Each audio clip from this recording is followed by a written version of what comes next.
membawa slogan bebas berkarya. Sehingga kan kalau kita lihat hiburan yang tidak beretika sehingga menormalisasikan dosa dalam persembahan semakin meruncing dengan alasan kita bebas berkarya. Jadi apa nasihat Habib untuk kita beri panduan kepada ibu bapa, kepada guru-guru, kepada pendakwah, bagaimana kita nak menolak dan membimbing mereka yang berfikrah seperti ini? Falyatafadhal mashkur.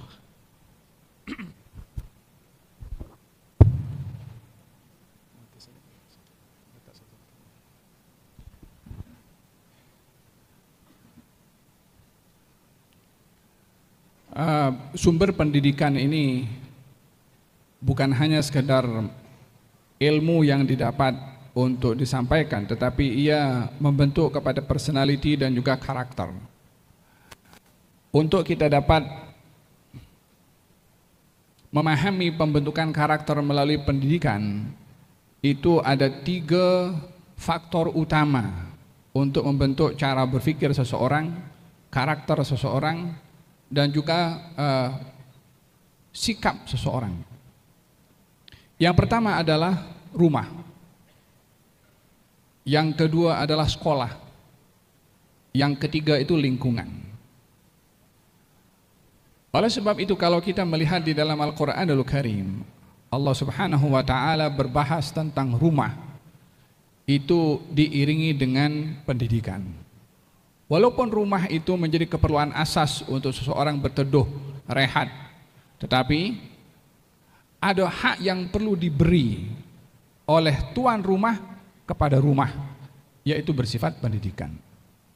Sebelum anak-anak itu belajar di madrasah, sebelum anak-anak terbentuk dengan lingkungan persekitaran, yang itu 2 faktor utama juga dalam pembentukan karakter, itu dibentuk di rumah terlebih dahulu. Oleh sebab itu, bila kita melihat remaja-remaja pada cara berfikirnya, itu kena tengok di belakang, di mana dia terdidik, di mana dia bersahabat, dengan siapa dia berkawan, lingkungannya macam mana. Kalau kita di dalam Al-Quranul Karim, Allah Subhanahu wa Ta'ala berbicara tentang rumah. Wadhkurna ma yutla fi buyutikunna min ayatillahi wal hikmah innahu kana latifan khabira. Dalam surat Al-Ahzab Allah berfirman, diseru istri-istri Nabi oleh Allah, wahai istri-istri Nabi, ingatilah apa yang telah diturunkan di rumah-rumah kamu daripada ayat-ayat Allah dan juga hikmah, yakni sunnahnya Rasulullah. Walaupun rumah-rumah istri Nabi itu Nabi hidup di situ, Quran turun di rumah mereka, itu pun juga disuruh oleh Allah kepada istri Nabi yang menjadi saksi nyata Quran turun kepada suami mereka, yaitu kepada Rasulullah SAW, dan sunnahnya dilihat sendiri oleh mereka. Itu pun juga istri-istri Nabi diperintahkan untuk mengingati 2 hal ini, yaitu tentang Al-Quranul Karim dan juga tentang hikmah akan sunnah Rasulullah SAW. Di dalam Al-Quranul Karim juga Allah Subhanahu wa Ta'ala menceritakan tentang rumah yang sama, dan ini rumah terbaik adalah rumahnya Rasulullah SAW. Waqarna fi buyutikunna min wa la tabarrajna tabarrujal jahiliyatil ula fa aqimna sholata wa atina zakata wa atina Allah wa rasulah innama yuridullahu liyudhhiba ankum rijsa ahlal baiti wa yutahhirakum tathira. Wahai istri-istri Nabi, tetaplah kamu di rumah-rumah kamu, dan janganlah kamu mendedahkan aurat kamu umpama orang-orang jahiliyah. Dirikanlah salat, tunaikanlah zakat, taatlah pada Allah dan Rasulnya. Itu semua ditujukan kepada istri-istri Nabi supaya mengisi rumah itu tidak sunyi daripada kegiatan ibadah kepada Allah Subhanahu wa Ta'ala. Syekh Muhammad Mutawalli Sya'rawi ada memberikan satu komentar, kenapa Ka'bah itu diberi nama bait, dikasih nama rumah, yakni Baitullah. Wa ahidna ila Ibrahim wa Ismail an tahira baitiya lil ta'ifin wal akifina war ruk'is sujud. Aku ambil janji dan sumpah daripada Ibrahim dan Ismail untuk mensucikan rumah aku, yakni maksudnya adalah Ka'bah.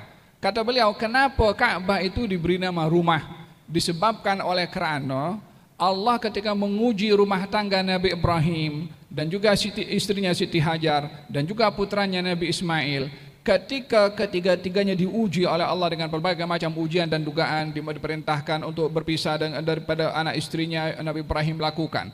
Diperintahkan untuk Siti Hajar tinggalkan bersama dengan anaknya yang masih kecil sementara beliau sedang menyusui, beliau pun rela. Anaknya yang sudah menganjak remaja ketika diceritakan mimpi ayahnya yaitu Nabi Ibrahim perintahkan untuk menyembelih kepada anaknya, anaknya pun rela dan pasrah kepada Allah Subhanahu wa taala. Ketika ketiga-tiga ini berjaya melalui ujian demi ujian dari Allah Subhanahu wa taala, barulah Allah Subhanahu wa taala perintahkan untuk membangun rumah Allah sebagai simbol kejayaan Nabi Ibrahim mendidik rumah tangganya. Diberi nama Baitullah, simbol kepada kejayaan Nabi Ibrahim yang berjaya membangun rumah tangganya. Di sini peranan penting dalam pembentukan karakter dan cara berpikir anak-anak itu adalah bermula daripada rumah. Oleh sebab itu Nabi bersabda, "Alimu auladakum thalatha khisal." Ajarkan kepada anak kamu 3 hal: cinta Nabi kamu, cinta keluarganya, dan juga membaca Al-Qur'anul Karim. Ini silibus tarbiyah dalam rumah dalam pembentukan karakter. Di dalam Al-Qur'anul Karim juga Allah Subhanahu wa taala berfirman tentang rumah. Bagaimana anak yang sudah baligh dan anak yang belum baligh ketika berada dalam rumah, tidak boleh si anak yang belum baligh masuk bilik orang tuanya tanpa meminta izin di 3 waktu. Salasu auratin lakum.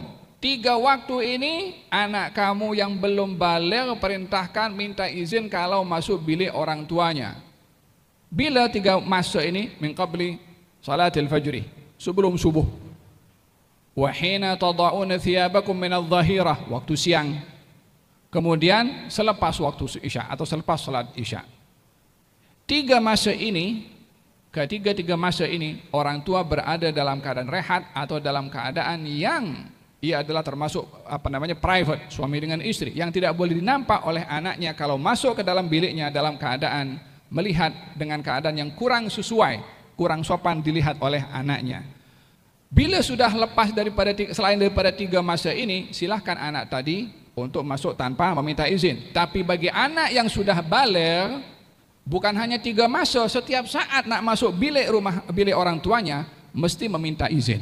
Oleh sebab itu dalam Quran ini diberi nama, ada surat namanya surat Al-Hujurat.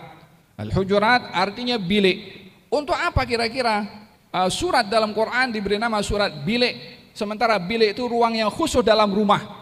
Kalau bukan perhatian Al-Quran itu kepada rumah, sehingga biliknya pun menjadi salah satu nama di dalam Al-Quranul Karim. Betapa Al-Quran memerhati tentang rumah, bukan sekedar untuk berteduh, tapi sebagai sumber pendidikan dan pembentukan karakter. Ini yang pertama. Yang kedua dalam membentuk karakter itu adalah persekitaran. Persekitaran ini teman, bahagian dari persekitaran. Pertama, persekitaran ini adalah kawasan. Persekitaran juga adalah mungkin zaman sekarang adalah kita punya handphone atau iPad atau seumpamanya. Sekarang orang lebih selesa dengan teleponnya berbandingkan berinteraksi dengan keluarganya atau temannya. Kalaupun duduk dengan teman atau keluarganya, mungkin masing-masing akan sibuk dengan handphonenya juga. Yani lebih dah ketagih dengan handphone itu, sehingga kalau sedang berbicara dengan orang tua berbicara, bergetar saja dia punya handphone, perhatian kepada handphone akan mengalihkan daripada mendengar orang tua yang sedang berbicara, sementara dalam adab itu adalah mendengarkan apa yang disampaikan oleh orang tuanya sebagai tanda ta'zim dan hormat kepada mereka. Lingkungan ini adalah membentuk. Dalam hadis Nabi Muhammad SAW, hadis yang cukup masyhur diceritakan oleh Imam Nawawi tentang seorang lelaki yang membunuh 100 orang itu. Ketika ingin bertaubat diberi satu syarat. Ya, kamu boleh bertaubat dengan satu syarat. Apa itu? Tinggalkan negeri kamu dan berhijrahlah ke negeri sebelah sana. Di situ ada orang-orang soleh yang kamu boleh beribadah dengan mereka. Difahami daripada hadis ini, lelaki tadi menjadi seorang pembunuh sampai 100 orang dibunuh karena hidup di wilayah, di persekitaran, lingkungan semuanya samseng. Sehingga dia menjadi pembunuh karena lingkungan. Ketika ingin bertaubat, tidak dibenarkan kembali ke lingkungan yang sama dan berpindah ke lingkungan yang baik. Katanya di situ ada orang-orang soleh yang beribadah, beribadahlah kamu dengan mereka, karena bersahabat dengan mereka akan membentuk karakter yang baik. Al-mar'u ala dini khalilih falyanzur ahadukum man yukhalil. Seseorang itu akan berada pada karakter, pada perangai, sifat temannya. Hendaklah dia memastikan dengan siapa ia berteman. Oleh sebab itu diperintahkan kenapa duduk dengan para ulama, para asatidzah, dalam ada 3 kriteria disebutkan oleh Rasulullah sallallahu alaihi wasallam untuk kita bersahabat dan berteman. Katanya, ayyu julasauna khair ya Rasulullah. Ya Rasulullah, kita ini nak berteman duduk dengan siapa? Kata baginda Rasulullah, man dzakkarakum billahi ru'yatuh wa zada fi ilmikum mantiquh wa dzakkarakum bil akhirati amaluh. Kalau kamu tengok wajahnya, kamu ingat pada Allah. Kalau kamu duduk dengan dia, kamu dapat ilmu. Kalau kamu tengok perbuatannya mengingatkan kamu kepada akhirat, maksudnya dia selalu berbuat amal yang saleh. Yang seperti ini adalah teman lingkungan yang baik untuk kita bersahabat. Yang ketiga adalah faktor yang penting adalah sekolah. Amat dikesali bila madrasah ataupun sekolah ataupun university, pergaulan yang boleh kata bebas seperti mana tadi, ingin berekspresi ataupun ingin mengedepankan pendapatnya secara bebas tanpa ada panduan. Hendaklah sekolah atau madrasah atau university ada subjek yang perlu diajarkan kepada mereka, namanya subjek at-tasawuf. Ilmu tasawuf, ilmu hati. Ilmu tasawuf, ilmu ruh. Ilmu tasawuf, ilmu akhlak. Walaupun dia ambil engineering, belajar ilmu akhlak. Walaupun dia belajar arsitek, belajar ilmu tasawuf. Walaupun dia belajar ilmu ekonomi, perbankan dan lain sebagainya, belajar tasawuf, supaya pembentukan hati dengan ilmu tasawuf itu dapat memandu dia pada bidang yang dia bidangi. Skema yang ada di zaman sekarang ini adalah lepasan university juga. Kalau tidak ada ilmu yang menanamkan rasa takut kepada Allah, akan terbentuk dia karakternya dengan tidak sehat, sehingga akan memudaratkan orang lain dengan ilmu yang dia belajar. Jadi 3 faktor utama ini. Yang pertama adalah rumah, yang kedua adalah persekitaran dan lingkungan, yang ketiga adalah sekolah. Wallahu a'lam. Baik, alhamdulillah, terima kasih Al-Habib Ali.